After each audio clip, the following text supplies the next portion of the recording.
Scovia Nyakato alina edduuka lyakolamu okusobola okwebeezaawo n'amaka ge kyokka ng'alina okwewola mu bbanka okusobola okumalako. Nyowe ntamusuubuzi nyina edduuka kyokka tubuulidde nti obuzibu bwe bubadde ssente z'abadde alina okuzzaayo zibadde z'amagoba mangi olumu ekibadde kimunyigiriza. kyonka mbaire ninyeehora ssente mu bitebe ebindi kyonka percentage eri haiguru. Katono y'omu ku bakyala okuva mu bitundu by'e Hoima omusangibwa amazike abazze balajana olw'amazike gano okubalumbanga olutatadde. Kati okutaasa abakyala bano waliwo ekitongole kinnakyewa ki Bulindi Chimpanzee and Conservation ekiwa abakyala bano ssente okusobola okutumbula emirimu gye bakola n'ekigendererwa eky'okubajja mu bitundu omuli amazike gano e Hoima ne Kikuube. Ntongoza emiliyoni 6. Ekitongole kino kyagagaba ssente eziri eyo mu bukadde 81 mu bibinja by'abakyala bawerako okusobola okutumbula ebyenfuna byabwe. It is not the first time to give out the seed money. We have so far given out seed capital in 10 groups. Tulinawe agamba buli group y'abakyala bagiwa obukadde 6 bwe bazzaayo ku magoba amatono ddala ag'ebitundu 3 ku buli 100.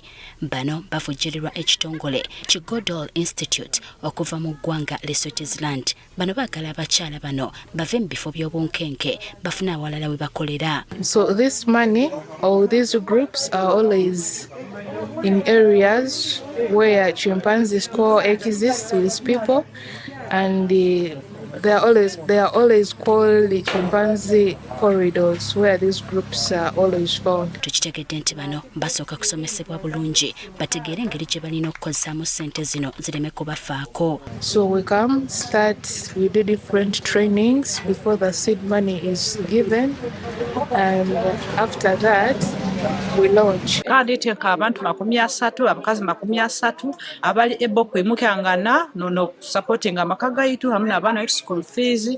Tukunire ssente zino tugenda kukozesa kulungi kandi tutaletamu obaganya bwona. Essente zino ezijja kubaheebwa mujja kwikala nazo kumala emyaka yanyu yoona kulakaba ekitebe kyaro oero okusinga ekitebe kigwa tujja kuba sente tuzibayawo tuzitwala mu bitebe bingi nakusanga mwaba ekitebe kigwire. Abamu ku bafunye mu nteekateeka eno baliko bye batubuulidde. We've got this chance of getting this money with a low percent.